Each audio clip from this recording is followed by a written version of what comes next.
રાપરના દેના bank ચોક ખાતે આતંકવાદી હુમલામાં માર્યા ગયેલા લોકોને શ્રદ્ધાસુમન અર્પણ કરવા માટેનો અને આતંકવાદીના પૂતળા દહનનો એક કાર્યક્રમ યોજવામાં આવ્યો હતો। મોટી સંખ્યામાં કાર્યકર્તાઓ ઉપસ્થિત હતા। પૂતળા દહન કરી પાકિસ્તાન વિરોધી સૂત્રોચ્ચાર પોકારવામાં આવ્યા હતા।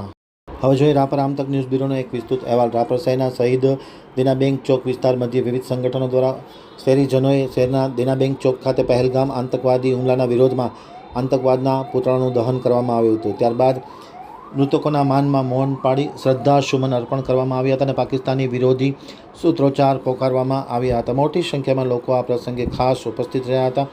આ કાર્યક્રમમાં ખાસ કરીને નશાભાઈ દયા, લાલજીભાઈ કારોત્રા, વિનુભાઈ, નગરપાલિકાના પ્રમુખ ચાંદ ભિંડે, મૃદુબા વાઘેલા, અશોક રાઠોડ, હરેશ ઠાકોર, દિલીપ ગોહિલ, અમૃતભાઈ કારિયા, અનુપસિંહ વાઘેલા, ઋષભ ચરલા, અજય સોની, રામજીભાઈ રાજપૂત સહિતના લોકો ખાસ જોડાયા હતા।